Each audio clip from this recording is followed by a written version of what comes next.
Good morning mga kadudes. Isang mapagpalang araw sa lahat mga kadudes. And shoutout niya pala sa new subscribers dyan. Salamat niya pala sa nag-subscribe ng ating YouTube channel.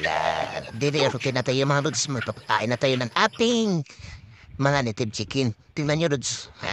Malaki-laki sila dudes. Pwede na nga ulamin at pwede nang ibenta pero hindi pa pwede ngayon. Kasi para ramihin ko po sila.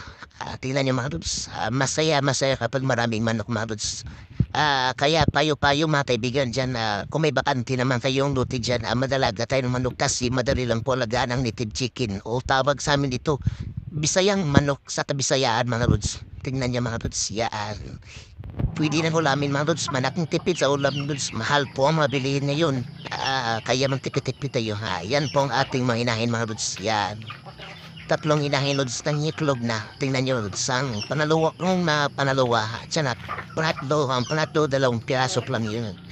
Plan yun lods. Okay na okay yan. Tingnan nyo. Malaki-laki na. Pwede nang ibinta at pwede nang iulam. Malaking tipid sa gasto kapag may native chicken tayo mga lods. Tingnan nyo lods. Mahal po ang bilihin ngayon. Kaya magsib-save po tayo ngayon. Ito po yung ating bakuran mga lods. Amin yung malaki-laki po.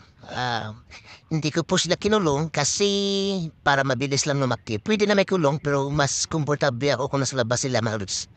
Kasi mabilis lang talaga sila lumaki kung nasa labas sila. And shout out sa mga hindi pa nakasubscribe ng ating YouTube channel. And please subscribe and maraming salamat. And see you next video mga lods. Bye-bye!